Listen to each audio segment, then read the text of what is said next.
We want all Grenadians to know. We want all Grenadians remember.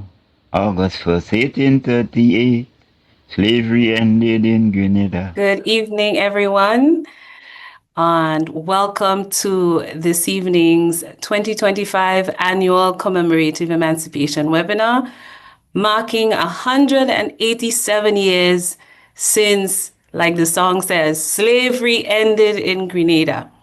187 years since emancipation. This evening, I'm pleased to be one of your co-moderators, along with my dear cousin and friend, Miss Julianne Antoine. And on behalf of the Institute for People's Enlightenment in Grenada, the University of the West Indies Global Campus, our partners, Caribbean Freedom Fighters, we'll welcome you to this annual gathering that is a solemn and necessary space to invoke memories of resistance, intellectual movements, and reflections on the ongoing and enduring legacies of colonial violence that have followed the legal end of chattel slavery all over the Caribbean. In the persistence of colonial violences, we demand justice, repair, and radical transformation. Tonight, we gather under the theme, The African Struggle is Our Struggle, the African Dimensions of the Grenadian Revolution. Our keynote speaker and newly adopted Grenadian, Dr. Bright Gyamfi, will help us trace the diasporic connections, the political continuities, and the liberatory thought that links Grenada to a wider Pan-African and Black internationalist tradition.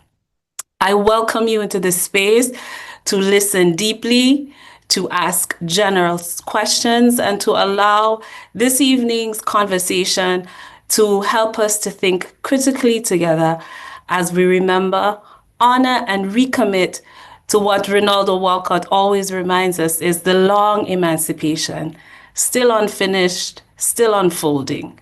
I thank you this evening and invite my co-moderator, Judy, to give you some welcome and introductory remarks.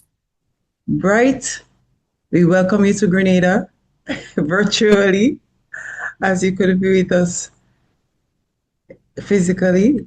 And I look forward to everything that you share with us today, just connecting us to our peoples, those who came before us, those who walk alongside us. And in doing so, I ask for us all to acknowledge a minute of silence as a tribute to our ancestors. And those include former Institute of People's Enlightenment members, Devonson Lamotte, David Franklin, Anthony Prosper, Stephen Sharp, University of the West Indies and other scholars, Beverly Steele, Edward Cox, Dr. Margaret Joan Joseph, and our noble ancestors who are here because we are here. A moment of silence.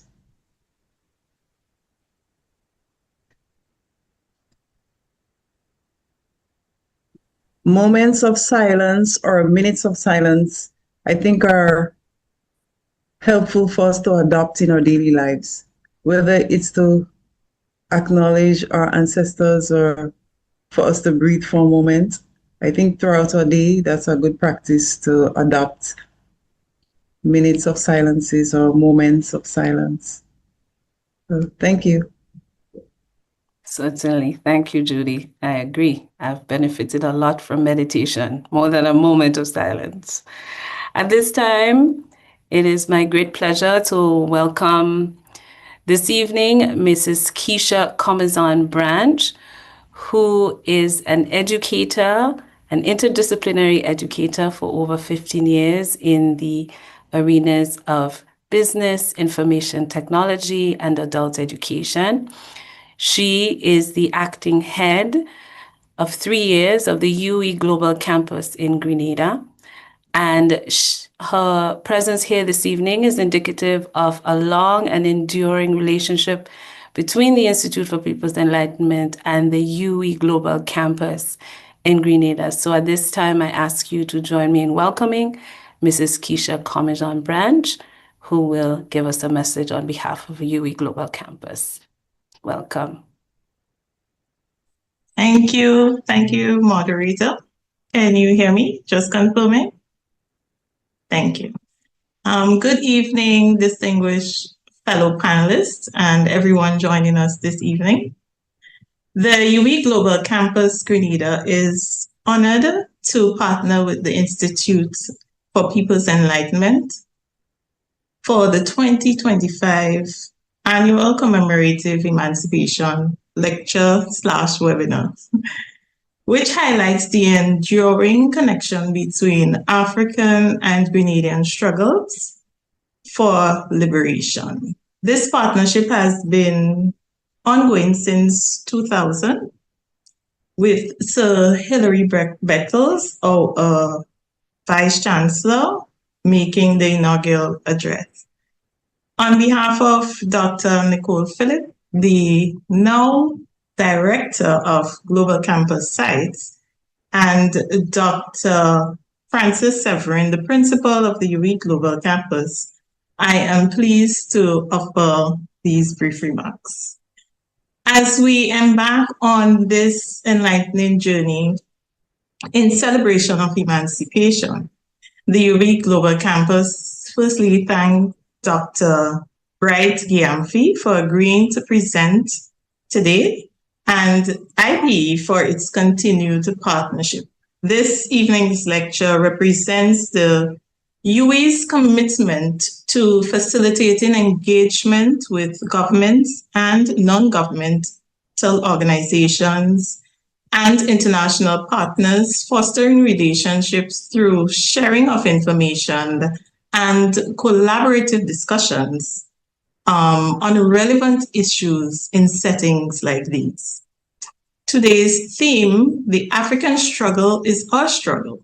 The African dimensions of Grenadian revolution aptly encapsulates the profound relationship between these two movements. The keynote address by Dr. Gyamfi promises to provide invaluable insights into the interconnected historical narratives and the solidarity that has shaped our collective struggles for liberation. After this lecture, may we be not only inspired, but also be equipped and committed to actively advance the shared historic and ongoing fight for justice within our communities and beyond. Let us individually and collectively take steps to build and sustain the solidarity that unites us, ensuring our efforts are ongoing. I thank you. Thank you very much, Mrs. Comejon Branch, and thank you to UE Global Campus for their continued collaboration with the Institute for People's Enlightenment. Like Mrs. Comejon Branch highlighted, it is a shared mission for enlightenment and for memorializing and commemorating histories and legacies in the Caribbean, in Grenada and beyond. So we're very happy to have you here with us this evening. At this time, we're going to be moving into a recitation of the Emancipation Citation.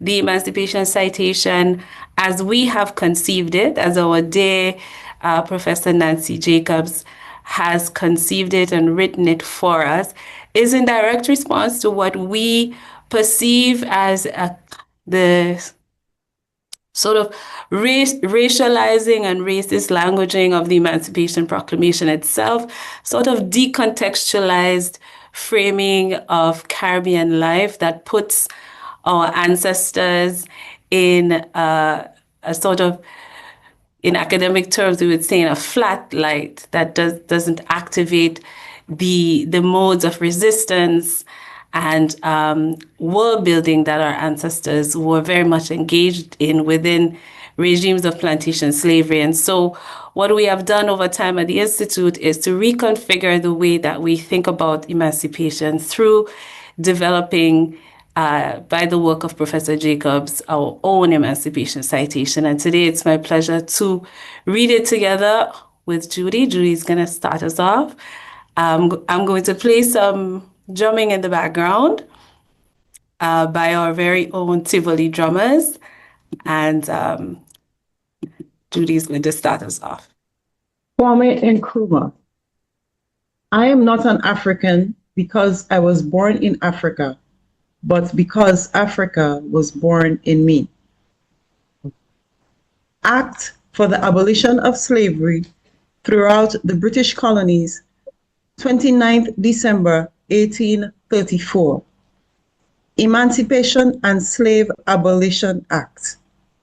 It is hereby enacted that as of August 1st, 1838, all persons held as slaves on the island of Grenada are now and forever free.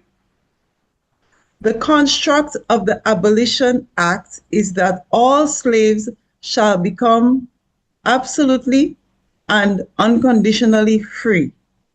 Ashe, ashe, ashe, ashe. Emancipation can be explained as an unfinished process of physical and psychological liberation of the enslaved persons of African descent who had been forcefully taken by their European colonizers, mainly the British, French, Spanish, and Dutch. Africans were forcibly taken from their homes, especially along the western and central regions of Africa, and also brought from the interior provinces in the coffle of human cargo, making its way towards the coastal points to meet the ships. For over 300 years, on a continual basis, our ancestors were brutally branded and transported, shackled in irons and lodged in the holds of ships for weeks until arrival in the colonies. They were then placed on the auction block and sold to the highest bidders to provide labor for the various plantations in the New World colonies, growing cotton, tobacco, sugar, rice. It is important to note that emancipation came about as the result of economic factors rather than for humanitarian reasons, and that capitalism was the prime motive, as chattel slavery had become a hindrance to the total transformation of the old economic British system. The only group in the West Indies that maintained a consistent anti-slavery attitude were the slaves themselves, in their collective and individual forms of resistance, as they devised new ways and means of subverting the system. The revolution in the French Caribbean on the night of 22nd to 23rd August 1791 in Saint-Dominique was a phenomenon in itself. It shattered the contending images of Black people projected by the anti-slavery and pro-slavery campaigns and sent a searing jolt throughout their ranks. Kudos to Henry Christophe, who was born in Grenada, Dessalines and Toussaint Louverture for their roles in the rebellion to confront chattel slavery with their motto, liberty or death. The emancipated Blacks in Haiti were eventually able to defeat 3 of the best armies in Europe and created the first Black Republic in the New World in 1804. Ashe, ashe, ashe, ashe. It must be mentioned in contrast that if the British effort to wrest Saint-Dominique from the French had met with success, they would never have abolished the slave trade when they did in 1807. The abolition of the British slave trade of enslaved Africans occurred significantly 3 years after the retreat. With the French loss, Napoleon had abandoned his quest to form a new American empire and had withdrawn to the European continent. With the market for enslaved Africans in Haiti lost forever to European nations, the British West Indies seemingly saturated, Britain's economic attention shifted, as it was now safe to end the British trade in enslaved Africans with a minimum of economic dislocation to their planters. C.L.R. James so keenly observed, everybody conspired to forget the slaves. Thursday, August 1st, 2025. Friday, August 1st, 2025 marks the celebration of 187 years since emancipation for the descendants of the enslaved. In the 21st century, it is nearly impossible for many of the children of the enslaved to even conceive, lest vaguely remember their ancestors for more than 2 generations. They may not feel the blood as it throbbed in the veins of the enslaved, with frustration and inertia from defeat of many insurrections that never can be called revolutions, with a combination of the loss of interest perpetuated by others from the rich and powerful. The younger persons seem no longer to value the importance of history nor cultural traditions. They could not imagine the type of enslavement known as chattel slavery, as not one enslaved person had a choice, and as property, according to the Emancipation Proclamation, the enslaved could be bought and sold according to the whims and fancies of their enslavers and owners. That first emancipation morning of August 1st, 1838, in all of the British colonies, over 800,000 enslaved persons gained their freedom. The morning broke with the tolling of the bells as many went to chapels and churches to give thanks that they saw the day finally come that they had gained liberty. Surely troops were still on hand to quell any disturbances that might occur. But according to the reports, nothing untoward happened, showing an example of decorum and composure. In the evening time, there was some gaiety and festivities to celebrate the non-violent day, thus closing on a high note. Those amongst the older ones who still remember pay homage and tribute to many of the key local and regional emancipators with libations of white rum and whisper their names in the cold darkness, those who valiantly fought and strove for freedom. To Julien Fedon, Ashe, Ashe. Toussaint Louverture, Ashe, Ashe. Lest we forget the contribution made to overthrow slavery and colonialism, actions that are still largely unknown and unacknowledged today. As times change fleetingly, the former days of rebellion and leadership fail, and catharsis is a faint memory. Up to the present, the dispute has never been settled over the numbers of Africans taken from the motherland and sent to the colonies from the 1700s, as it would be nearly impossible to keep account of the stench of numerous bodies in coffle of human cargo making its way towards the coastal points of West Central Africa. Those who were too sick or too old, as well as those who died during the Middle Passage and were thrown overboard, must also be counted. There has been a comparable difference in calculations of the numbers of Africans that were taken from Africa, which were deliberately skewed or concocted by modern historians. The criminality of this trade in enslaved Africans, perpetrated by the Europeans through the continuous raping of Africa and its people for over 400 years, has conclusively caused the underdevelopment of that continent. In truth and in fact, Europe must take responsibility for the present state of affairs in Africa, and by extension, the Caribbean. Yes, Europe, cognizant of their immoral and inhumane accountability, now fear that they will be brought to bear and book and try hard to evade the legal reparations of that ignoble trade translated into dollars and cents. The relevancy of emancipation has been symbolized in every island territory with commemorative statues, paintings, and sculptures in places of importance. And on Emancipation Day, people gather to remember those who fought and died that we might survive and live. But one statue we associate with the arrival of immigrants on Ellis Island was never true. According to history, this image of over 300 feet was originally inspired to mark the importance of emancipation of the enslaved in the Americas.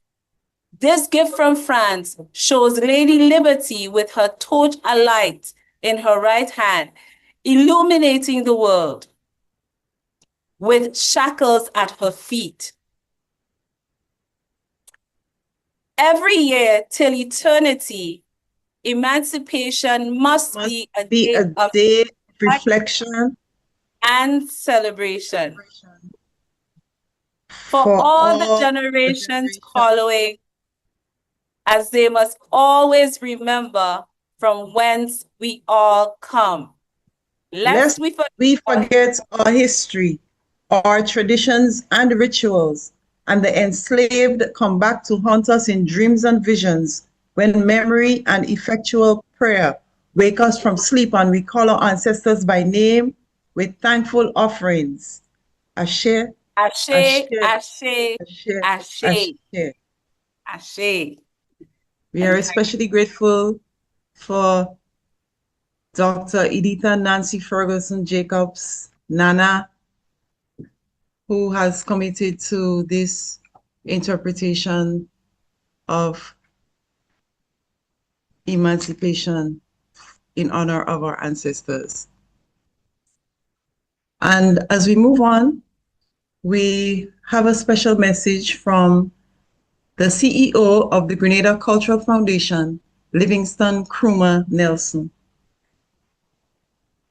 Other than being the CEO of the Grenada Cultural Foundation, Livingston Krumah Nelson is the head of the first Emancipation Celebration Committee, which has planned the Emancipation Watch Night in Grenville on the night of Thursday the 31st, and the Emancipation celebrations on the 1st of August. He is the leader of the Tivoli Drummers, and he has been committed to culture ever since returning to Grenada from his studies at York University in Canada. He has spread culture throughout Grenada with Tivoli Drummers throughout the Caribbean. They've traveled internationally and performed, and some of the young members are children of older members. So the cultural traditions of our people continue to be passed on through Livingston Krumah Nelson, CEO of the Grenada Cultural Foundation. My name is Livingston Nelson, CEO of the Grenada Cultural Foundation and Chairman of the Emancipation Committee. This year we're celebrating emancipation for the first time on the 1st of August. But years ago, we had organizations like CEDO and the Institute for Peoples and Enlightenment in particular that was at the forefront in not just celebrating emancipation, but also ensuring the educational aspect of that celebration.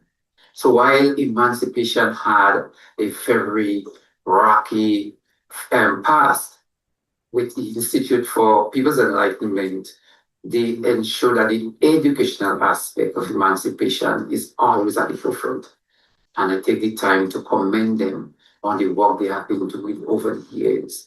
So if you are part and if you are listening to me right now, it means that you are also in line of supporting the Institute for Peoples and Enlightenment and the celebration of our emancipation, but in particular, to lift the awareness and the consciousness of our people as again we celebrate another emancipation celebration. Thank you. Yes, we thank Livingston Nelson for that message of support as we continue to essentially support each other in our quest for enlightenment, connecting us to our ancestral heritage. And connecting us to our ancestral heritage, we're going to Ghana before we come to Grenada. Well, this evening, our featured speaker is Dr. Bright Gyamfi. His topic is The African Struggle is Our Struggle, the African Dimensions of the Grenadian Revolution. Dr. Bright Gyamfi is an assistant professor of history at Rutgers University in New Brunswick, New Jersey. Dr. Gyamfi served on the faculty at the University of California, San Diego before joining Rutgers. He was a former presidential fellow at Northwestern University.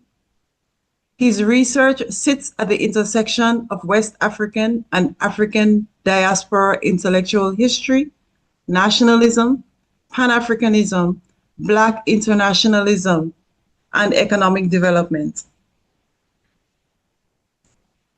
Dr. Gyamfi writes on African intellectuals who worked to transform and radicalize the study of Africa in academic and intellectual centers around the Atlantic. He has received research fellowships and grants from several organizations and institutions, including the Social Science Research Council. He was a Fulbright Scholar with the U.S. Department of State's Benjamin A. Gilman International Scholarship Program. He has received fellowships from Northwestern University, the University of Oxford, and the University of Notre Dame. His work has appeared in the Journal of African American History, African Studies Review, Africa is a Country, and The Conversation. Dr. Gyamfi holds a BA in History with honors and Political Science from the University of Notre Dame, an MSc in African Studies from the University of Oxford, and a PhD in History from Northwestern University. The African Struggle is Our Struggle, the African Dimensions of the Grenadian Revolution, Dr. Bright Gyamfi. Thank you so much, Judy, for such a lovely introduction. Before we begin, I would love to thank the organizers, the Institute for People's Enlightenment, the University of West Indies Global Campus, Grenada, and once again, accept my sincere apologies that I could not be with you in person. As has already been mentioned, today's topic is entitled The African Struggle is Our Struggle, African Intellectuals, the Grenadian Revolution, and the Politics of History Making. What happens to anti-colonial ideas once an anti-colonial government falls is a question that as an intellectual and political historian of Africa, I've been preoccupied with this question as I've embarked on my current book project, tentatively entitled The Embers of Pan-Africanism. So today's talk, I just want to give us a brief overview. I will start off talking about the genesis of my book project from which this talk stems from, define key concepts, most notably Nkrumahnism, highlight the arguments and the interventions that the book seeks to make, as well as provide a broader context in which these intellectuals whose work I discuss move and live through. And today's discussion will mostly be geared towards chapter 6 of the book, and I will end with a conclusion and broader questions for thinking about emancipation.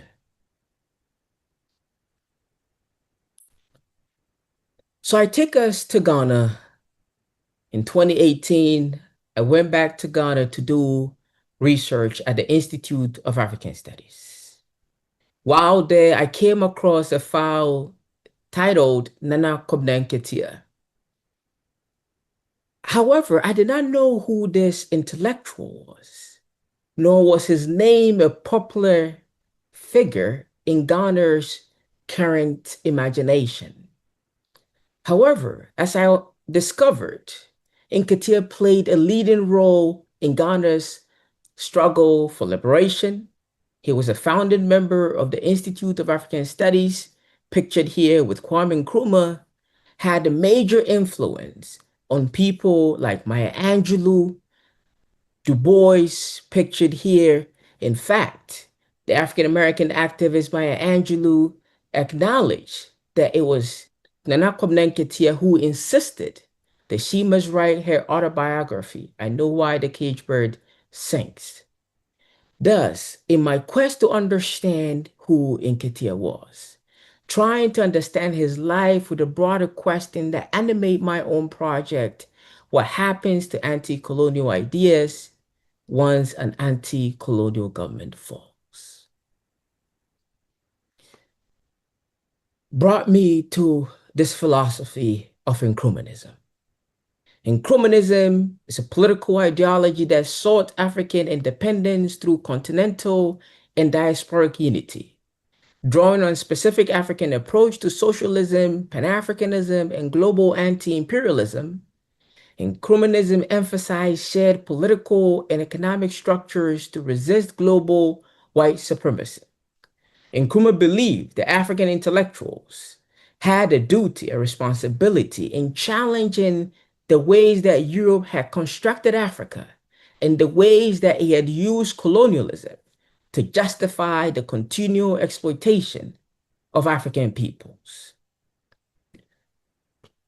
Thus, my core book project examines Ghanaian intellectuals who work to transform and radicalize the study of Africa and its diaspora in academic and intellectual centers around the Atlantic in the post-Nkrumah era. Therefore, through a thorough study of their scholarly trajectories, my book explores how Nkrumah's overthrow affected the trajectory of Nkrumahnism, a strain of Pan-Africanism and an ideology for African decolonization. In this way, I highlight how and why anti-colonial and decolonial ideas emerged, as well as how insurgent ideas were sustained after the collapse of a radical government during a period of rapid decolonization from the 1960s to the 1980s. Drawing on a rich archive of university records, historical newspapers, oral histories, and international organizations from Ghana, Senegal, the US, the United Kingdom, Grenada, Brazil, and elsewhere, I argue that Kwame Nkrumah's overthrow did not simply herald a period of decline and stagnation for radical Ghanaian thinkers. Instead, it marked a moment of grassroots transformation and revolution, ushering in a dawn of innovative political and academic initiatives in America and the Americas, and as well as the African continent. Their stories of these intellectuals and their pursuit shatter a specter of Afro-pessimism, for they stand as living testaments of the enduring resilience lineage of the Black African radical tradition. This tradition stands as a reservoir of wisdom from which African peoples can draw, a source of knowledge to confront the present political, economic, and social challenges of their time. Thus, the book is not simply about decline and de-radicalization. It is about how radical energies move in different directions and how people channel those energies for various liberatory causes. The book seeks to make three major interventions in the scholarship. First of all, it rethinks how we think about Ghana's role in Pan-Africanism. For many people know the story of Pan-Africanism as it moves through North America, inclusive of the Caribbean, from Europe to Africa, post-1945, and the strong roots it takes in Ghana. But for most, the story ends there. However, I argue that Pan-African intellectual activism continues to move, especially through academic channels out of Ghana to the US, then back to the Caribbean and South America, and eventually resurfacing in Ghana, particularly in the 1970s. I make the argument that African history, by default, is global history.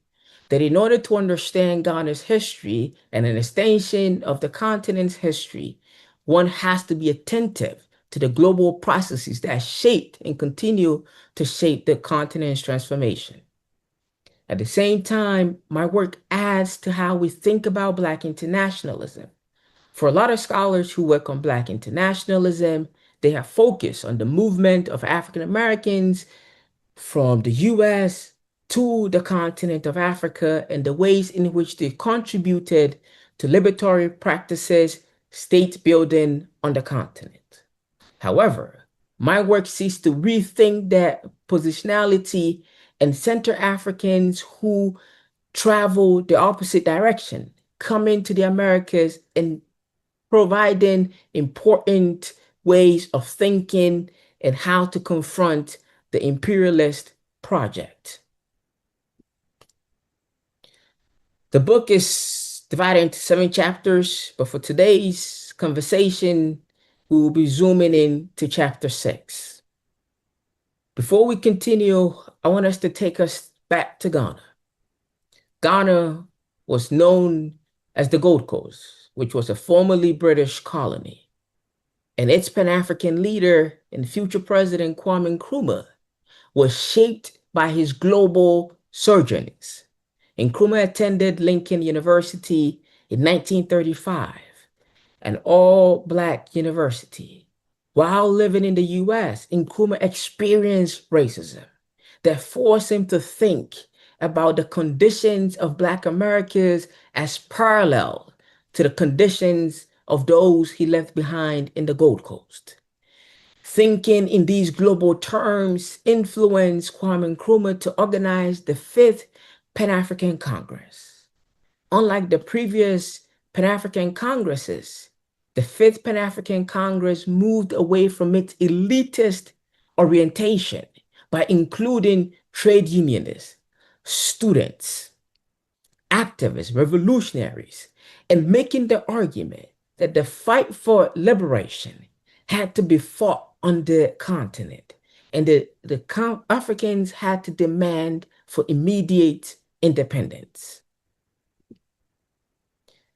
Nkrumah, by 1947, returned to Ghana, joins the first political party by the name the United Gold Coast Convention in 1947, founded August 4th. Through his endeavors with UGCC, Nkrumah was jailed for his political colonial agitation. While Nkrumah was jailed, the country was engulfed in political protest, forcing the hand of the British to organize an election. Hence, by 1951, Kwame Nkrumah was released from prison and elected as the first prime minister of the Gold Coast.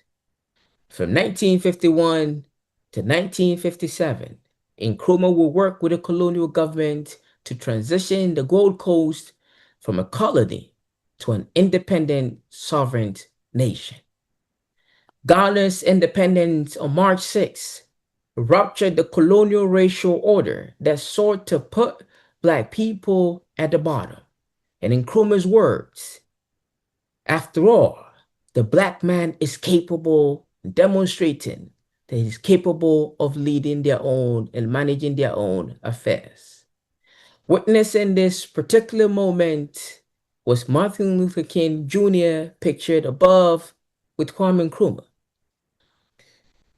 MLK, witnessing this particular moment, recalled, he stated, "Before I knew it, I started weeping.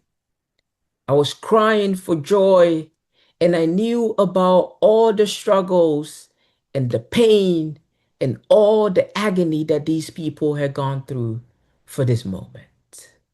For so many people, like Martin Luther King Jr., W.B. Du Bois, whose passport was seized by the American government for his anti-colonial activities, moved to Ghana. Those from the Caribbean, from the African continent, all of whom were fighting for independence, inspired by what Ghana had been able to achieve, went to Ghana. In the words of Kevin Gaines, Ghana had become the destination of radical hope for these revolutionaries. In 1961, Kwame Nkrumah, aimed at transforming Ghana into the hub and the center for the intellectual decolonization of Africa, created the Institute of African Studies in 1961 and gave it a Pan-African mandate. Nkrumah urged the students and scholars at IAS to study the origin and culture of peoples of African descent in the Americas and the Caribbean and seek to maintain close relations with their scholars so that there may be cross-fertilization between Africa and those who may have their roots in the African past. However, in 1966, Kwame Nkrumah, while traveling outside of the country on a peace mission, was overthrown in a military CIA-backed coup. So many people. The coup marked a significant moment of rupture. At the same time, people took to the streets rejoicing of Nkrumah's overthrow. Following Nkrumah's coup, the political climate in the post-Nkrumah era became very dangerous for those who had been affiliated with the Nkrumah regime. The military regime that came into power under the National Liberation Council, the NLC, vilified, persecuted, and deported, as well as imprisoned those who had been affiliated with the Nkrumah's government. They passed a law to imprison anyone who was seen as holding Nkrumah's images. They organized bonfires, burned books on Nkrumah's political party known as the Convention People's Party, and Marxism. They banned the CPP, expelled Nkrumah from the Ghana Academy of Science. In fact, there was a backlash against leftist ideas across various universities and institutions in the country. Pictured here is Ayikweyama, whose book, The Beautiful Ones Are Not Yet Born, was used by the military government to justify their own brutality. In fact, they wanted Ayikweyama to take a loyalty oath. However, he resisted, and in so doing, they dismissed him from his job at the University of Ghana. Ahmed's experience thus illustrates the extent to which the LLC not only vilified, persecuted, and deported and imprisoned many scholars and activists close to the Nkrumah regime, but also harassed critics of Nkrumah who were not insufficiently supportive of the new regime. Additionally, the Institute of African Studies that Nkrumah had created came under direct government attacks. The new government also closed the Kwame Nkrumah Ideological Institute, which was aimed at promoting socialism and supporting African liberation. The Ghanaian professor and journalist Kwame Kakari recalled that when he arrived at the training college, the Kwame Nkrumah Ideological Institute, which had been transformed into a training college, that he and his colleagues could still see the compound burnt books. He argued people went to the library of the Ideological Institute and took out books from the library and burned them on the compound just as they went around collecting any materials that had to do with the CPP, Workers' Brigade, Young Pioneers, and all those institutions, and burnt them in public bonfire. Based on what was happening, the terror that ensued after Nkrumah's overthrow, the demonization of anything that had to do with Nkrumahnism, and the onslaught on those affiliated with the regime, for scholars of Africa and Pan-Africanism, for Black revolutionaries watching outside of Ghana. This moment marked a significant moment and an end to Ghana's radical tradition. In fact, the Africanist intellectual, Jean Ullman, captured this moment eloquently when she stated that when the revolution and all that was promised failed, the multi-sided struggle to recapture, reconfigure, or perhaps simply to decolonize African studies lost its center, its magnetic core, as it splintered into 1,000 fragments. For these scholars, Ghana's end shifted the attention from the Black Star to other places like Nyerere's Tanzania, Guyana's Burman's Guyana. However, my research reveals that Ghanaian intellectuals not only promoted the intellectual and political project of Pan-Africanism, they also helped to adapt these ideas to new context, and in so doing, they helped reorient and build Black Studies programs in the United States, further decolonial efforts in the Caribbean, supported efforts to build racial awareness in South America, and those who remained in Ghana kept Nkrumah's vision of a decolonized African studies in Ghana alive. The story of these Nkrumahist intellectuals sit at the crucible of significant global events. Their lives span continents and bore witness to a turbulent era of global history. In Africa, they saw the wave of decolonization, the rise and fall of radical African leaders, and the ascent of military rule. In the United States, they watched the transformative march on Washington, the surge of Black power, the assassination of President Kennedy, Malcolm X, and Martin Luther King Jr., as well as the landmark milestone of the 1964 Civil Rights Bill and the 1965 Higher Education Act. Across Latin America, they saw the surge and the rise of military regimes, the increased persecution of Afro-Brazilian intellectuals, the propagation of economic dependency and underdevelopment theories. Meanwhile, in the Caribbean, they observed the echoes of decolonization, the rise and fall of radical leaders, and the wave of Black power movements. Amidst the relentless trials, the ceaseless uncertainty, a powerful force bounded these scholars together: hope. Hope fortified their spirits, granting them the audacity to persist. Having to view the outside world through the narrow openings of a barred prison window during the struggle for Ghana's independence put no limits on Nkrumah's capacity to envision a greater future for himself, the people of the Gold Coast, and indeed the world. Nkrumah dared to imagine Africa's decolonization at a time when most European leaders agreed with British Colonial Secretary Lord Carbon's assertion that most African colonies will, quote, probably not be fit for complete independence for centuries.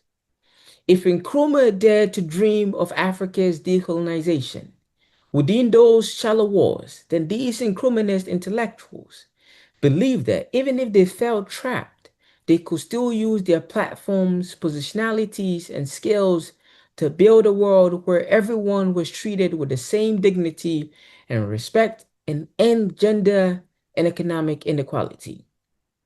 Hope fostered a profound sense of kinship among them.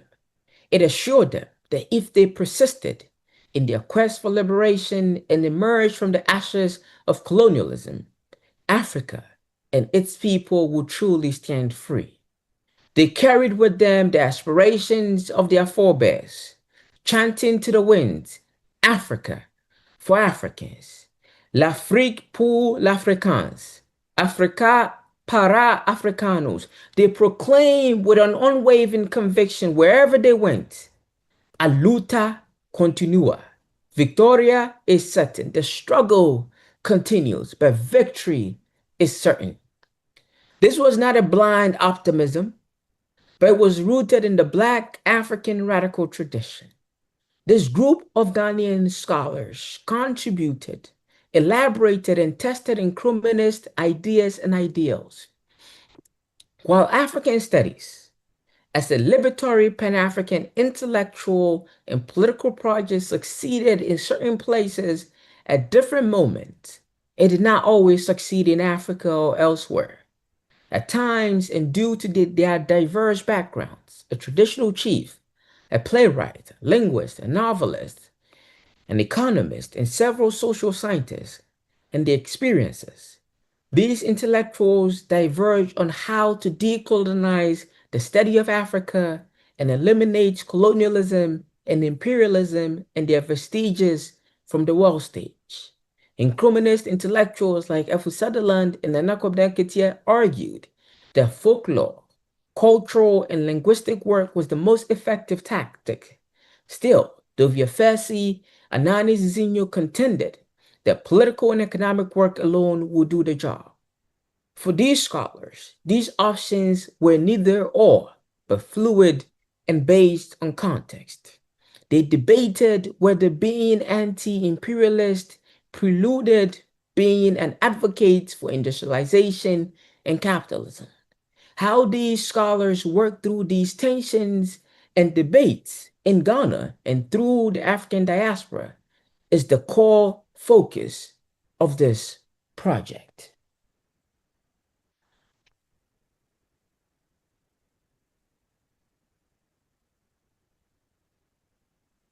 So what happens to these Ghanaian intellectuals? For some, including Dovia Fessi, Nana Kwabena Nketia, and Anani Zizinho, they found themselves in the United States. And in the US, they helped reorient Black studies in the US. Within Black studies, they sought to interject an Africa-centered sense of what political education and political mobilization meant into the framework of Black studies. They worked to also make Europe's modern and ongoing economic exploitation of Africa, the persistence of white supremacy regimes in Southern Africa, and the ways the US supported these oppressive forces, a core part of Black studies. At the same time, they challenged their colleagues to think beyond Africa as this frozen entity that was no longer conducive or attached to Black liberation projects, and emphasized the need for Africans and people of African descent to come together to work to overthrow the forces of colonialism.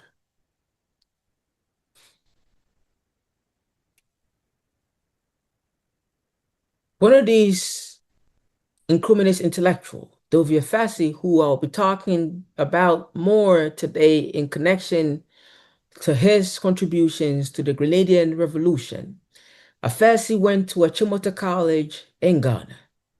It was while there that he also became enamored by Pan-Africanist and Ghana's own independence struggle. At first, he then came to the US to study at Clark University, where he studied history and political science. It was at Clark University that his interest and connections between Africa and the Caribbean emerged out of his friendship with Grenadian scholars and politicians. Rosemary McNear, who was his former classmate, introduced Afesi to Grenadian circles and inspired him to learn more about Grenada and its histories. Afesi then went on to study history and political science at Michigan State University. However, he did not finish his PhD as he was invited to join and form the Black Studies Department at UMass Amherst. For Afesi, it was more important to think about Black liberation because he saw Black studies as the intellectual arm of the Black Power movement. When he joined Black Studies at UMass Amherst, he stressed the need for Africans and African Americans to work together. At first, he joined the department in 1973, 1972, thereabout. And it was during this time where Angola and pretty much most of Southern Africa were still fighting for independence. Angola will not gain independence until 1975. As a political scientist, a political activist, Afesi saw the need to connect his intellectual work to the political realities of what was happening on the continent as well as around the world. He told his students and fellow activists that they have to consider that the fact is that Angola is not fighting Portugal. He's fighting a system. It is not just the South African white who's responsible for the dehumanization of the African. He's only part of a larger system. In other words, for the liberation struggle to be successful, it must be Pan-Africanized. Afesi also went on to use the student radio to discuss African liberation struggles and its international implication in a world where neocolonial forces were still trying to assassinate African leaders, Caribbean leaders, and to still colonize much of the African diaspora and to retain its colonization and domination on the African continent. By the early 1980s, the international landscape of Black liberation was experiencing significant changes. Across Africa, the unfulfilled promises of independence paved the way for military coups, civil wars, and increased struggles against neocolonialism. In Ghana, the 1966 coup against Kwame Nkrumah ushered in a series of political upheavals, culminating in the 1979 and 1980 coups that brought a new generation of left-leaning junior military officers and activist intellectuals to power, including Rawlings, who is pictured right here. Many of these insurgents sought to reassess Ghana's place in the global anti-imperialist movements. At the same time, in the Caribbean, a revolutionary ferment was gaining traction. The People's Revolutionary Government in Grenada, led by Maurice Bishop, and the New Jewel movement drew inspiration from African decolonization, Black power, and Marxist thought to challenge U.S. imperialism and chart a path toward radical national development. It is within this rapidly changing political terrain that in 1980, Afesi arrived in St. George's, Grenada. As a guest of the Prime Minister Maurice Bishop, the Ghanaian professor was attending the commemoration of the first festival of the revolution.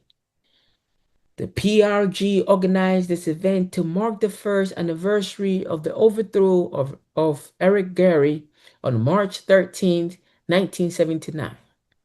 The PRG had invited Afesi to participate in its conference in St. George's, Grenada.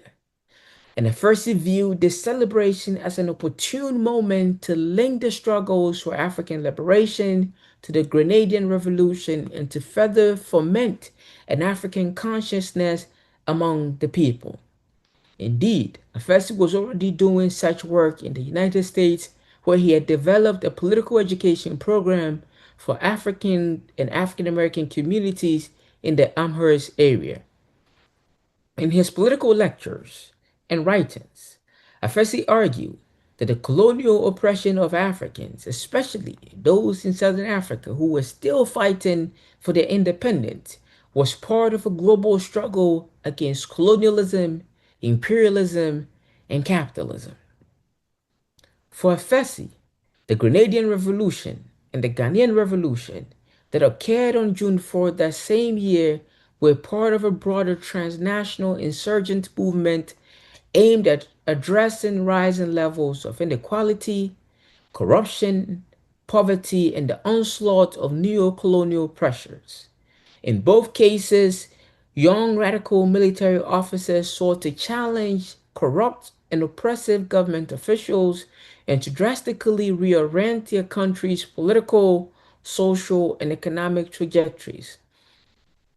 In Ghana, Flight Lieutenant Jerry John Rawlins led a group of soldiers to overthrow the government because they claimed that the senior officers and the government officials had looted the nation's resources for their own benefits at the expense of the poor. Similarly, in Grenada, Bishop and the members of the NJM ousted the Grenada's government ousted the Gary's government along the same accusation to pursue grassroots socialist political and economic objectives.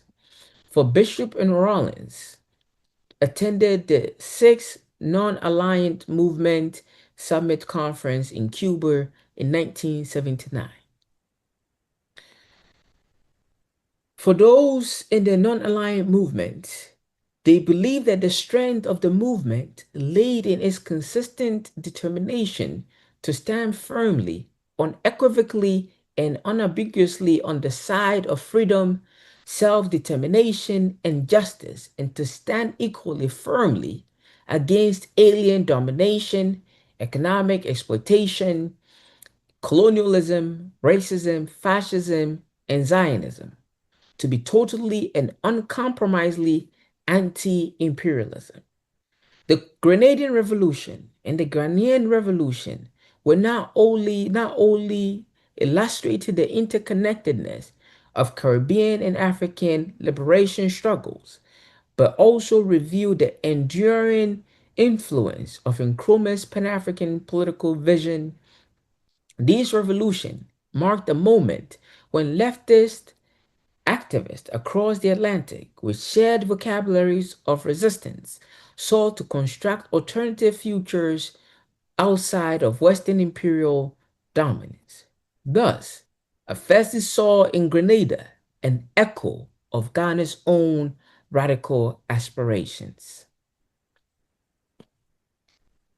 The People's Revolution Government viewed African decolonization as part of the global struggle for Black emancipation, and thus hosted several prominent African nationalists, including Sally Mugabe, the First Lady of Zimbabwe, Kenneth Kaunda, the first president of Zambia, and Samora Machel, the first president of Mozambique. Grenada's National Women's Organization sent money, clothes, and other resources to Namibia and Angola. The PRG also provided passports and financial support to members of the African liberation movements. Grenada gave $50,000 out of its $30 million national budget to support anti-colonial nationalists engaged in guerrilla warfare against South Africa. The African National Congress wanted Grenadian passports so that they could easily move in and out of different countries without South African intelligence and Western allies tracking their every movement.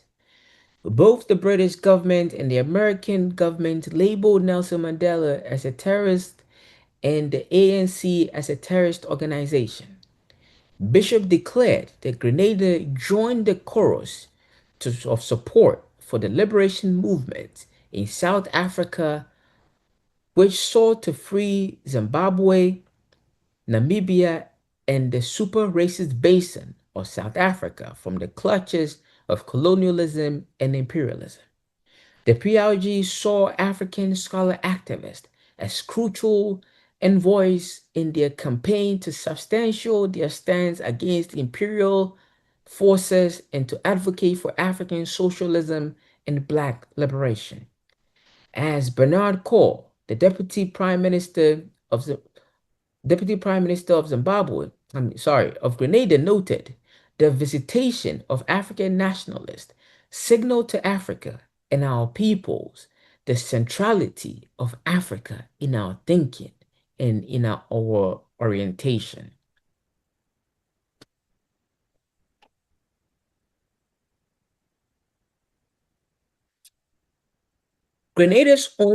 Afesi's own work in the Caribbean focused on three main intellectual projects. First, he stressed the importance of an activist approach to the study of African diaspora, one that situated the issues of European and North American economic exploitation, specifically in Grenada, within the broader context of capitalism.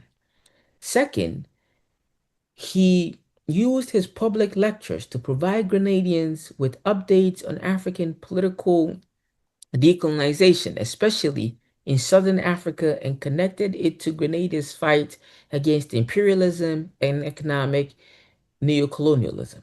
Lastly, he used the Heskevitz approach of highlighting African survivals to foster a sense of connections and belonging among Afro-Caribbeans and Africans. I firstly relied on these intellectual projects to argue that the most effective means through which Afro-Caribbean and Africans could liberate themselves from the yoke of colonialism and imperialism was through a united effort. Throughout his series of public lectures that he gave in Grenada in 1980, Afersi explained that the international implication of African liberation struggles and the need for Grenadians to see colonialism as a global project that required a joint resistance.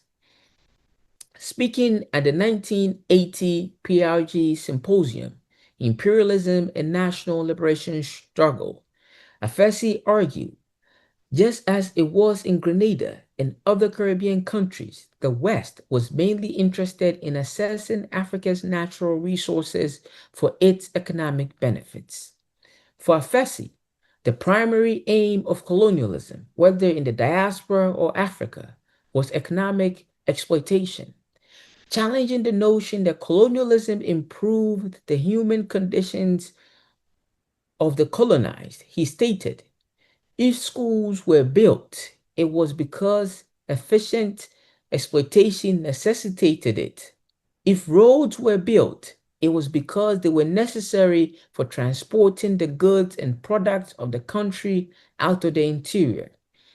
If railways were built, he continued, they served as the economic needed to haul bulk goods to transport to the seaport.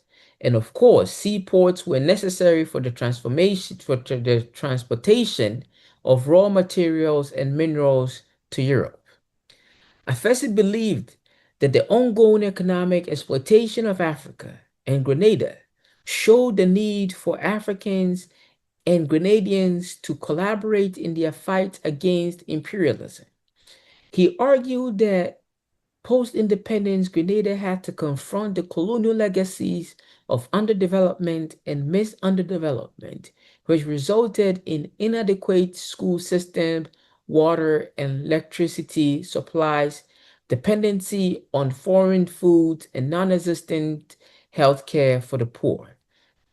By underdevelopment, Afersi meant colonial economic policies that maximize the provision of European needs with the minimum necessary investment.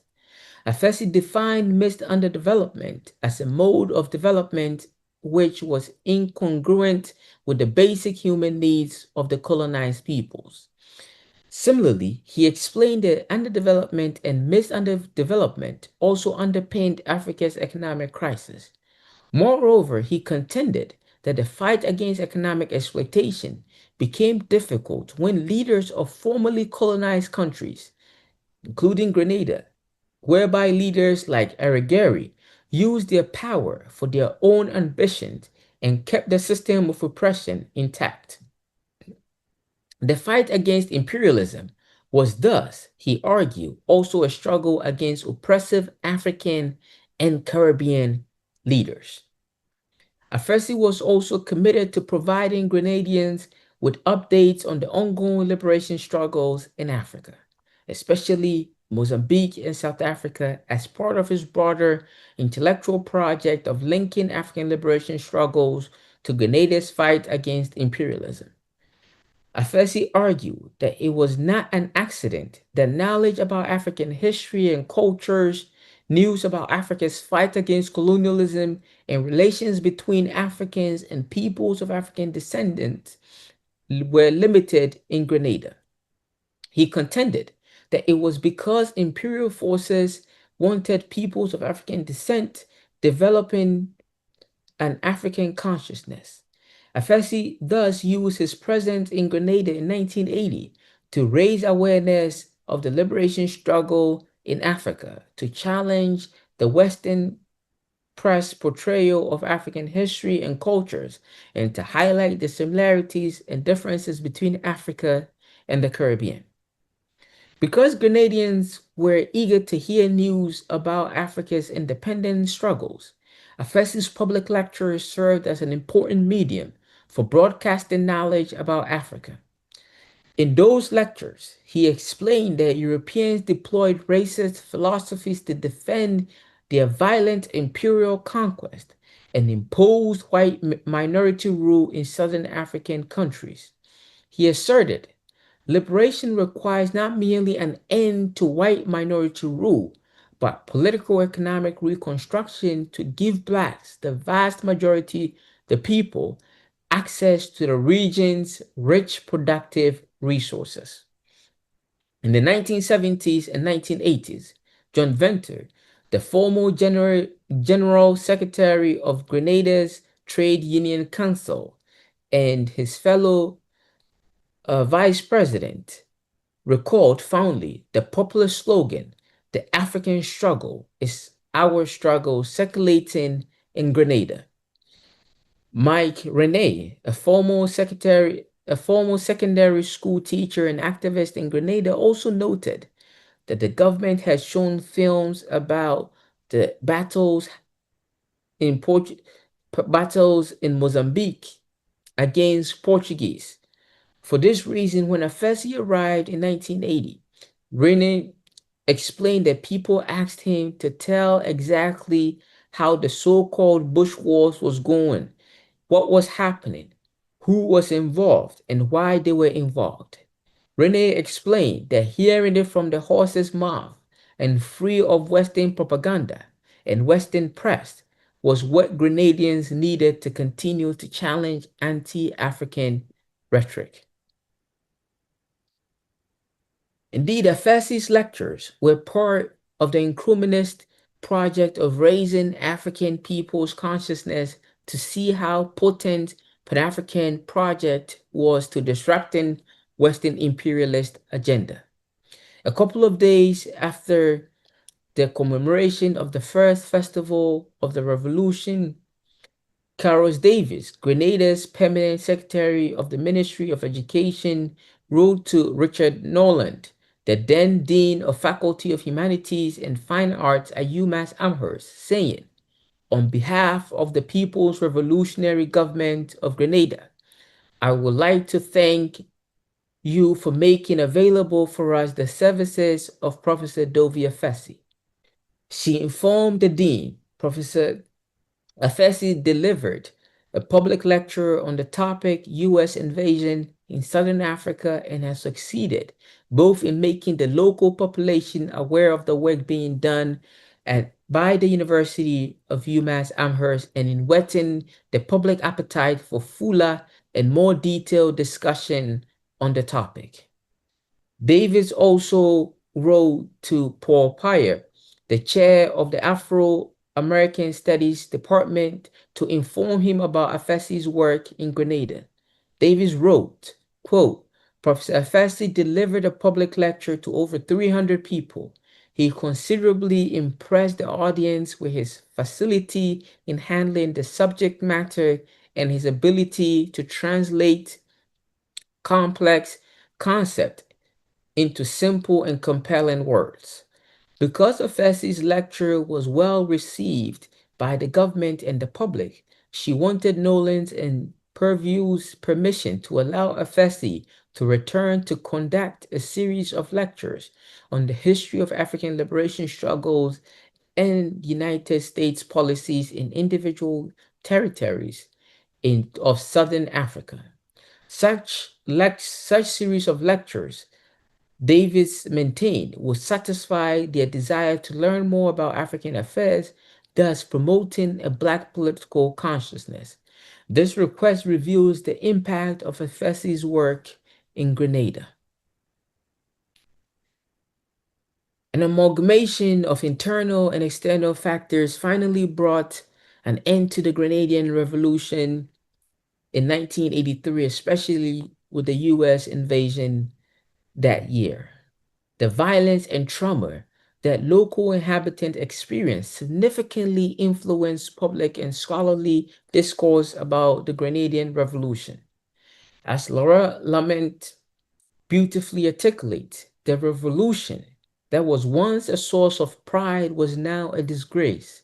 A distinct sense of shame and trauma dominated its literary imaginary, shaping how the revolution has been remembered, ignored, and in some ways forgotten. During the invasion, American soldiers destroyed thousands of government documents in the unrelenting bombing of the small island.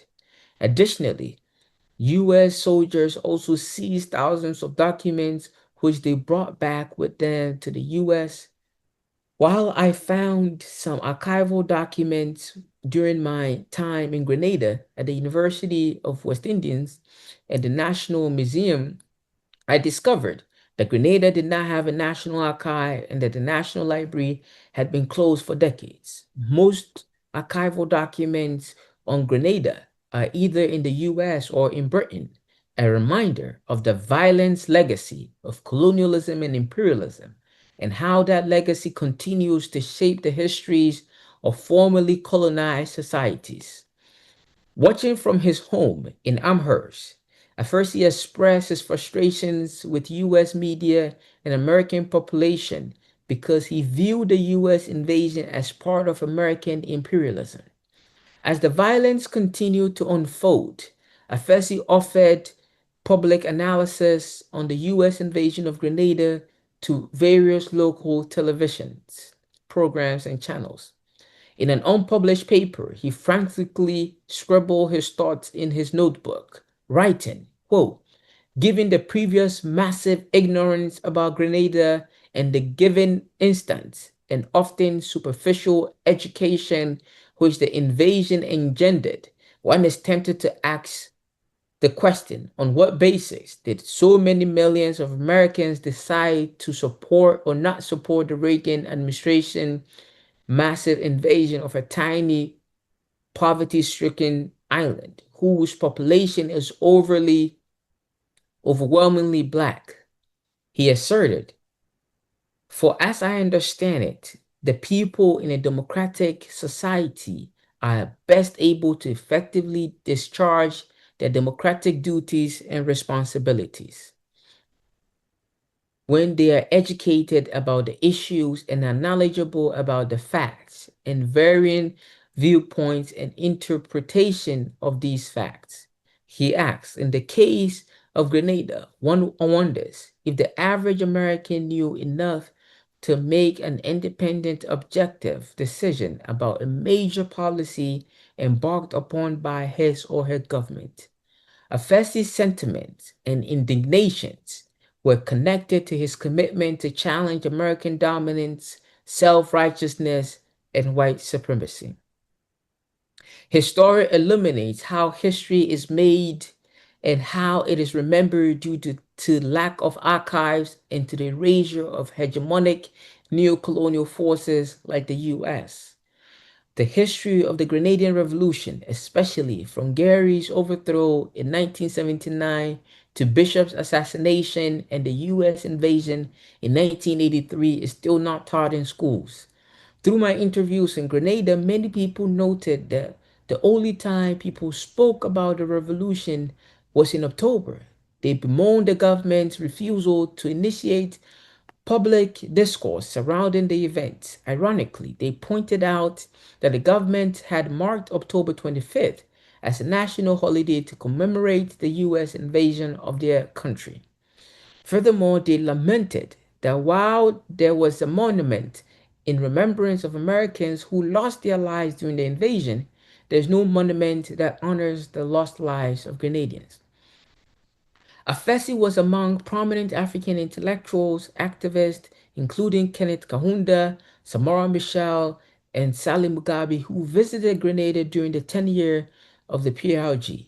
To date, the visits of Kaunda and Michel are well remembered in Grenada. Many Grenadians, in their commentary on Bishop's assassination, normally cites Kahunda's purports cautions remark to Bishop, admonishing him to keep his gaze on his feet and not in the air because his enemies were amongst him.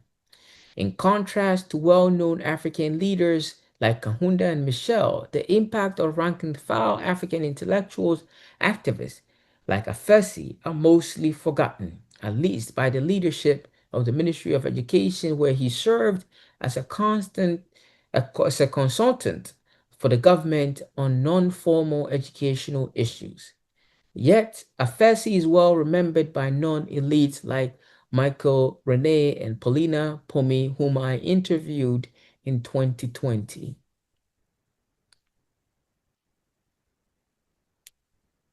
So, as I conclude, it is worth noting that uncovering Afesi's attempts to foment an African political consciousness enables us to see a moment in history whereby the revolutionary imaginations of Africans and Grenadians became linked in their pursuit of challenging colonialism, imperialism, capitalism, and white supremacy. Thus, when we think as we think and we commemorate the 187 years after emancipation, we need to think through these interconnectedness as a way forward in this bourbon and unrelenting imperialist world. Thank you. Thank you, Bright.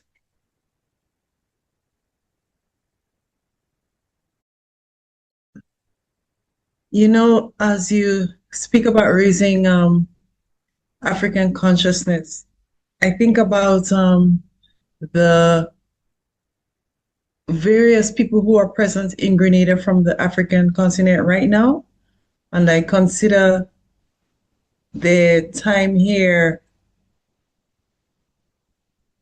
how it will contribute to raising African consciousness, because there are people here from Tanzania, Rwanda, Chad, Nigeria, Zimbabwe. There's the deputy chair of the African Union, all who presented today at the African Caribbean Trade and Investment Forum.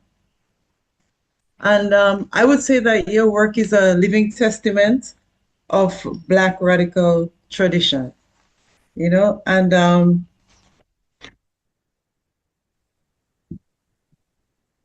I also feel that Nkrumah would be proud of the work that you're doing, because you're connecting the African continent with the African diaspora and bringing scholars together and sharing information and also showing the ways that we're connected.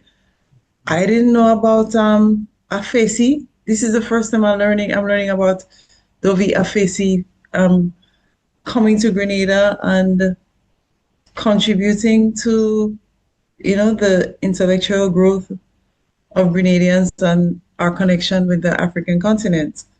And I would say your work is part of what fortifies our spirits. And I look forward to, greater connections. And your work is really a gift to us here, For sure. and I'm grateful for your contribution. Thanks, Bob. Thank you very much. Well, Bright is a Grenadian now.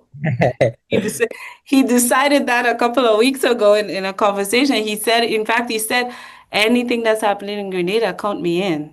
Yeah. So, and this book proves it, right? Indeed, a beautifully rendered historical analysis of all of the ways in which African intellectual work continues to inspire work throughout the African diaspora in Grenada. I particularly just honed in, like the kids these days say, locked in to the idea of FACE's public education work. It's so important to think about the work that we're doing together here in the IPE as a continuation of a tradition of activist intellectual work that is so much a part of that Black radical tradition, that African radical tradition. And so that was just a beautifully rendered historicizing of all of the events that led to this encounter between these wonderful African intellectuals in Grenada.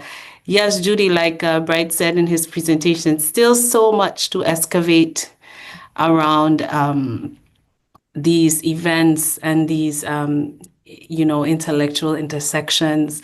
And I know that there are people on the chat with us who are doing that kind of work and who have done that kind of work. I see Professor Merle Collins is with us, people like Martin Felix, my own PhD supervisor, Dr. Nalini Mohabir was on as well earlier. People like Tola Dabiri, who is also one of our collaborators who we've worked together with. And so from this evening's lecture, we see that, like Bright said, a luta continua, right? And in the context of ongoing, like it's a word I love to use with my students, ongoing settler colonialisms, ongoing imperialisms. It's important to remember that this is not just an historical fight, but a contemporary fight as well, even as we remember events that are happening in the Middle East, in Gaza. And as Bright highlighted, one of the mandates of non-alignment was anti-imperialism and anti-Zionism at the same time. So we're really grateful to be in this rich thinking together around all of these wonderful convergences of thought and activism. I invite you, audience, to pose your questions in the chat or in the Q&A, and we're going to get to one of the questions from Anne, who says, Nkrumah envisioned a united and self-reliant Africa free from neocolonial influence.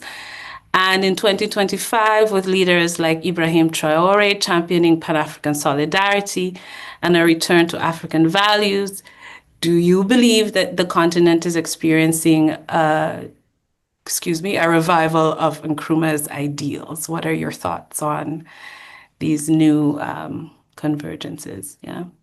Yes, that's definitely a great question. And that is something that I've been thinking about, especially the way that Traore has been portraying himself. I mean, a lot of people see Traore's move, his trying to break from France, right? Seeing in the protest in Senegal a few years ago. I was actually in Senegal for protest in 2021. You see a moment where people are thinking internationally, right? That the struggles for African liberation, the struggles for independence, the break from colonial rule, from neo-colonial rule, is something that the youth have taken on. They're connecting it to what is happening elsewhere. Right? We saw in Nigeria the Ansar movement, where Ghanaians even joined in. So we definitely see in these moments of struggles, in these moments where the forces of imperialism threatening to cut off funded, threatening to remove any type of self-dignity for Africans, people are going back to Nkrumah's words and saying, how can we build a United States of Africa to be independent and not be dependent on the forces of imperial rule? So I'll definitely say we are living in these moments, right? I was very even excited. I was even in a conversation 2 years ago with the ambassador of Zimbabwe, sorry, the ambassador of Suriname. Well, we're having these conversations where people in Suriname are eager to hear what is happening on the African continent, to build a stronger relationship. So I'm even happy to hear what Judy was even talking about in terms of these collaborations that are now emerging. But we shouldn't just focus on the economics alone. Cultural role is significant in raising the political consciousness. It is the reason why Nkrumah even established the Institute of African Studies, that you have to understand the processes of colonial rule, what he has done to African peoples and their psychology. The economics alone is not devoid of cultural liberation. Hence, we are also seeing a new wave of a political cultural consciousness that is emerging from the Caribbean, even with the carnivals that we see in Grenada, in Trinidad and Tobago, as a form of political consciousness. And we have to tie it more directly to what was also happening on the African continent, and for Africans to also become aware of what their brothers and sisters are doing on the other side of the Atlantic to better form stronger political consciousness and alliances.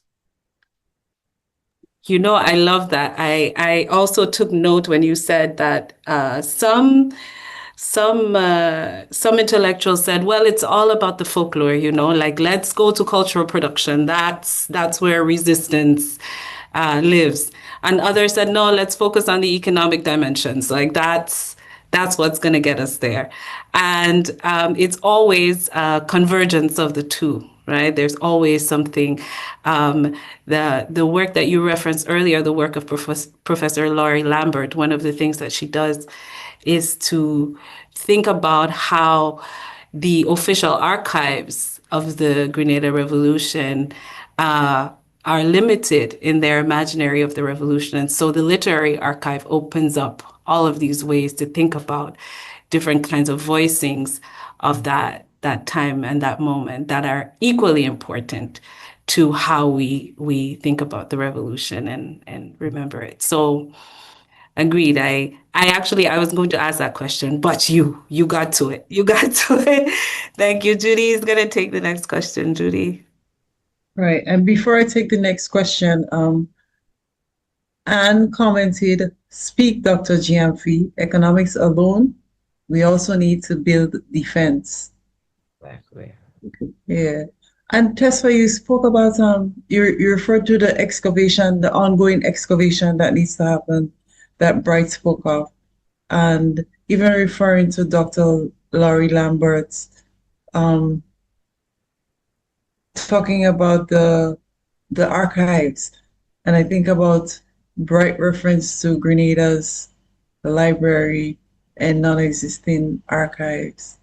You know, what it means for our own excavation of our history and the stories that we pass on to further generations. Mm-hmm. Yeah.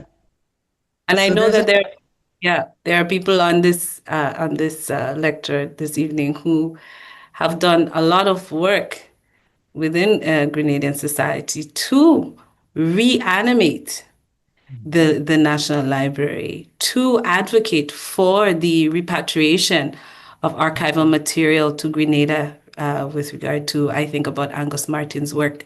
The last time we commemorated the 40th anniversary of the Grenada Revolution, one of the things that he was very passionately adamant about was the need to repatriate those archives. And I know Dr. Merle Collins has been really instrumental in thinking about how we get the library back on foot.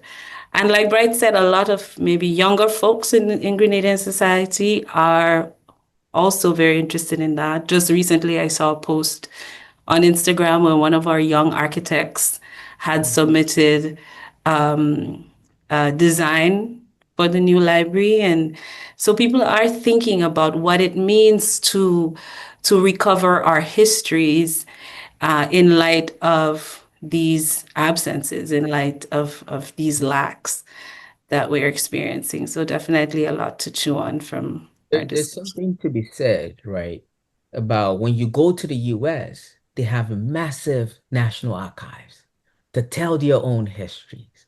When you go to the UK, same thing. But when you come to places like Grenada, even Ghana, there's the active destruction of these archives that we are not able to tell these histories, especially these interconnectedness. Because like I began with the Nakob Nanketia, he's virtually unknown in Ghana. Because of his close affiliation with Kwame Nkrumah, his entire archives were burnt. It was trying to resurrect his story with the file that I found and just doing research brought me to the US, and I saw within this magazine at UMass Amherst that he had published a piece within that. And within the same magazine, there was Dovia Fessi, who I'd never heard of. A lot of Ghanaians don't even know of him. He had also published a piece about the implication of the African struggles internationally. So as I was piecing these two together, I then began to think about, whoa, these two find themselves at the heart of the Black Studies movement as founding members. But the literature on Black Studies completely overlooked their work. And as I was doing my research, that's when I realized I saw the photo with Afesi and Maurice Bishop. And I tried to connect, like, oh, what is going on? And I was able to connect with his family to get access to his personal files that I saw the invitation for him to come and speak. And then I did some research at the University of UMass Amherst where I saw letters from Grenada talking about the lectures that he gave. But his story is completely lost because of the ruptures in these archives in Ghana. So as I looked at this wider project, it then hit me that we cannot understand, if we cannot get a fuller picture of the post-1966 moment if we end with Nkrumah's overthrow. But new archival materials, interviews, embarking on this journey open a whole different histories. That 1966 was not a moment of rupture. That it was a moment when these Ghanaian intellectuals, unknown to the larger world, began to find solace, collaborate with their fellow Caribbeans, their fellow Afro-Brazilians, to construct and push against the world and the onslaught of the neo-colonial forces that they try to navigate. That even when Ghana ruptured, they still continued the work. That even when Grenada's revolution came to an end, they kept finding the radical energy and space to keep moving. So as we think about emancipation, as he even highlighted with young people redesigning the library, there's a political consciousness that is emerging. that the words of Stokely Carmichael is finding fruition when he said the job of the conscious is to make the unconscious conscious. What gave me hope when I came to Grenada was how, although the government was not celebrating the Grenadian Revolution, we're not teaching it in the classrooms, but how teachers, how within communities, people are understanding the import of the revolution, that they refuse to let that energy, the ideas that accompanied it, die. So what the revolution can teach us, connecting it with the same revolution that happened the same year in Ghana in 1979, to think about these connections, to think about people like Afesi, to think about even Salim Mugabe, who was from Ghana, who became the first lady, how the important role that she played in the Grenadian Revolution. Because one of the things that people are not even aware was that the New Jewel movement, the newspapers, because when they had not come into power yet, they were able to get the papers to England, London.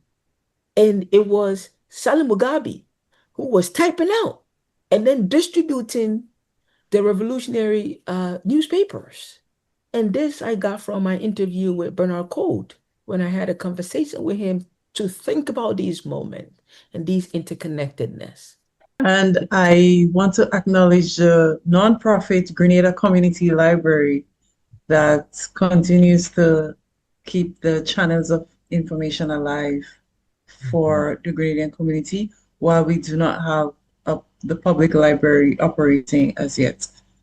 And I also want to say that some years and years and years ago, I studied at the University of Ghana in Legon, and I had a professor called Kofi Awonor, who when he asked me where I was from, it didn't take a second for him to start talking about Maurice Bishop and talking about the revolution. And it felt so good to me to be in Africa and somebody telling me so much about this place that I was born. So I just want to highlight that before I take Martin Felix's question, which is, are there ways in which African revolutionaries and in Nkrumahism, African revolutionary traditions presently coordinate across the continent to resist neo-colonialism? So African revolutionaries and Nkrumahism coordinating across the continent to resist neo-colonialism. So that's a great question. And that's one thing that I hope when the book comes out, that when people are reading and people understanding these interconnectedness, because throughout the 60s and the 70s, it was very much present. But now we have work to do. And that is when history becomes critical. That is when the classroom, and by the classroom, I don't just mean the physical mortar of the universities, but rather the community, educating one another, reading the works of Nkrumah, reading the speeches of Maurice Bishop, reading Sankara and others, right, as well as being attentive to what is happening in Afro-Brazil, right? That finding ways to think about these things, learning about these histories, about these presents, will allow us to even delve in more deeply in building ties and awakening our consciousness. So presently, there are some groups. Oh, they say they can't see my face. Okay. Oh, so as you know, presently there are some, you know, I'll definitely say there's some people on the continent whose consciousness have been awakened, especially as we live in these times, these imperialist neocolonial forces. People are reading, people are coming to consciousness, people are building solidarities. So this is a very opportune moment. Social media and its ability to share knowledge is helping people to come together to learn what their counterparts may not know. Thank you, Bright. We have one more question from Tonia Frame. I hope this is Tonia Frame, who used to be one of my besties in Chantimel School. Chantimela. I know, and that I saw yesterday on Dr. Bob so eloquently describing for us. It is. She confirmed it. Absolutely, it is. Dr. Tonia Frame, one of my old friends from Chantimel School and a public health advocate in Grenada. She writes, "Thank you, Dr. Gyamfi. This is food for our soul and for our continued awakening. The connection with our brothers and sisters on the African continent is long overdue. Based on your research and current events, what are some key lessons that we can learn to sustain this moment of the unification of Africans globally?" I think it's a wonderful question to end on. So, what are some lessons that we can learn to sustain this moment of unification of Africans globally? This is a great question. One of the things that I have learned, especially following these intellectuals, including WFSC, who was the main focus, but other intellectuals who I write about, including Nana Kobrankatia, Anani Zizinho, was the deep commitment by these people to learn about other regions where Afro-Caribbeans, Afro-Brazilians were living, and how they could connect those histories to their current conditions on the continent, by which I mean that there was an active learning among these people of raising political consciousness. Hence, one of the things that I've also learned was the value of history, that we have to value history within our own community. When people are trying to study history, for those of us in the US and elsewhere, people would tell you, why are you studying history? It is useless. It is pointless. Why are you studying literature? You should focus on becoming a doctor. You should focus on becoming an engineer. You should focus on becoming a lawyer. But while those occupations are important, we have to realize that it is not your doctors, your lawyers, or your engineers that are setting the agenda that influence and drives the world at IMF, at World Bank, at UNESCO, and all these other places. But rather, it is your social scientists, your historians, your humanities. They get to determine the curriculum. Thus, it is not surprising that even in the US, they abandon books on Black history. They are stopping the teaching of Black history. You ask yourself why? Because of the political consciousness that it raised. I once had a conversation with a fellow African who said that what if he does not see the point of even studying English literature? I told him I agree, but I have a question for him.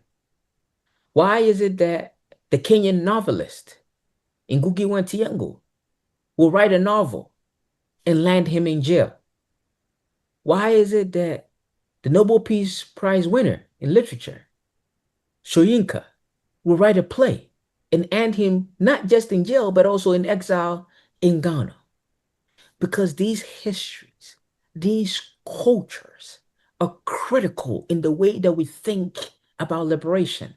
So going back to Kwame Nkrumah, Nkrumah saw culture as an important first step in liberating the mind of Africans, echoing the words of Bob Marley, who was channeling Marcus Garvey, that emancipate yourself from mental slavery. So my biggest lesson I've learned is how we value our own history and the extent to which we will go to learn about it.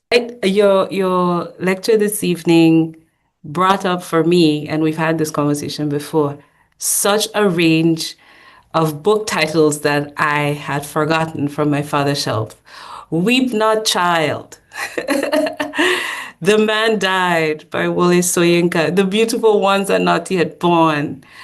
Just realizing how much of that has influenced and colored my own intellectual formation from childhood, and how people of my father's generation who were very connected to processes of revolution and revolutionary consciousness and thinking in Grenada were in fact in conversation with these African thinkers and intellectuals, and just it was such a wonderfully rich reconnection. I remember reading Weep Not Child as a child, and just and finding these people.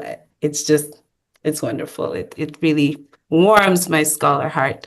You mentioned UNESCO in a bit of a mode of critique just now in your answer, to think about how these organizations do a certain kind of work in the context of development and so on. But one of the things that has recently come up from UNESCO is the idea of the decade, this is the second one, the decade of people of African descent. And UNESCO itself has a History of Africa book series that it's, as you were speaking, of course, and connecting with these book titles led me down a little bit of a rabbit hole of the Heinemann African book series and all of that, and just realizing how much of those books are out of print completely, and how much, again, when we talk about archival loss, how much we have lost as a result of that. And thinking about UNESCO kind of relaunching a History of Africa book series, and the UN explicitly stating that we are inaugurating the second decade of peoples of African descent. Do you see any ways that these kinds of initiatives offer us a chance to strengthen our enlightenment of Africa, to strengthen our diasporic connections? Give us some comments on that. Yes, definitely. Because in my chapter 3 of the book, it's focused on UNESCO. So immediately after Nkrumah was overthrown, Nana Kobnan, who I cited earlier in the beginning of the talk, had gone on a UNESCO mission where UNESCO had hired him to travel around Latin America and the Caribbean and to come up with a conference for dialogue between the two regions. In his report, he detailed how he was shocked about the transformation of culture. For example, he was in Suriname at one point, and when he was at Suriname, he began to hear certain songs. He ate certain food that his grandfather, who was a chief, had taught him, but was no longer in existence in Ghana. So he writes that as part of UNESCO. So UNESCO, although can be seen as a tool or an institution of imperialists, these same tools, these same institutions can be tools for liberation, where African intellectuals and even Africans and people of African descent now can use to push through our history and to challenge the racist foundations upon which UNESCO's own humanitarian project had emerged. So Nketia used his work in UNESCO to both critique the institutions, but also as a way to then push for African peoples around the diaspora and those on the continent to even build stronger cultural alliance. So this is a fine, it's an opportune moment for us to also take advantage of that. This is something that we're thinking very deeply about in Grenada as we think about how to mobilize these moments to raise consciousness in the tradition of Stokely Carmichael. Bright, I just want to thank you so much again for what is always a beautifully rounded, warm intellectual exchange. You are both simultaneously a detailed, careful historian and a beautifully warm and engaging presence. I've told you before that my sister, who will not really listen to anything intellectual that I'm involved in, says, "Well, if Bright is speaking, maybe I'll join in." So that's a testament to just the great job that you do with and for us in this arena, and we're very grateful for you. We, like you said, you can't get away from us now. You're a Grenadian now, so we're gonna be calling on you. We are very heartened to be in a moment where, like Judy described earlier, these connections, these reconnections are happening. I read this morning somewhere that there was a flight from the African continent to Grenada, the first of its kind. Yes. And so there's a lot happening there in within narratives of development and so on. And we continue to raise the urgency of intellectual work and cultural work that works in tandem with these other sort of more economic narratives. So we are, Martin Felix says, what a brilliant presentation by Brother Gyamfi. I will go back to it and take note. Thanks a million. Thank you, Martin, for that very generous comment.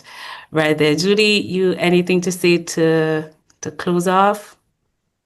Well, I would say that Bright, you and your work are an illustration of Nkrumah's mandate to maintain close relationships with scholars in the diaspora, as evidence of your presence with us this evening in Grenada and everywhere around the world that people are logged in from.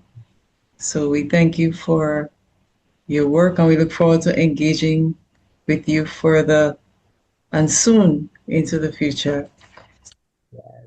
And you referenced her work a couple of times, and I referenced her work, and I am very pleased to announce that next year's Emancipation Lecture will be keynoted by Dr. Laurie Lambert herself, an Associate Professor of African and African American Studies at Fordham University, an interdisciplinary scholar working at the intersection of literature, history, and in African diaspora studies. She is the author of Comrade Sisters, an excellent book that traces the sort of literary imaginaries around the Grenada Revolution from a feminist point of view. So I urge you to come back next year and be with us. I know Dr. Lambert is going to put on an equally engaging and wonderfully rich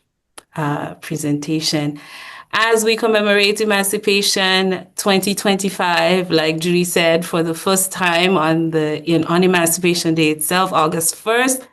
We remember all those who have come before us. We remember that emancipation is a long durée, like Ronaldo Walcott says, it's a long emancipation, but that work like this is what keeps us going. Work like this is what reminds us that we all have work to do in solidarity, in community, with each other, with family, with friends, with intellectuals, in the grassroots, that this work continues. And We thank everyone who has been with us this evening, everyone who stayed through the whole thing, all of our panelists, all of our attendees, all of our participants. Thank you for all the hearts that are floating on my screen and the clapping emojis, the applause. We look forward to hosting you next year for our 2026 Emancipation Lecture. I am your moderator, Tespa Peterson, on behalf of Judy Antoine, Brad Gyamfi, the Institute for People's Enlightenment, URI Global Campus, and Warm of Caribbean Freedom Fighters. It has been our great pleasure to host you this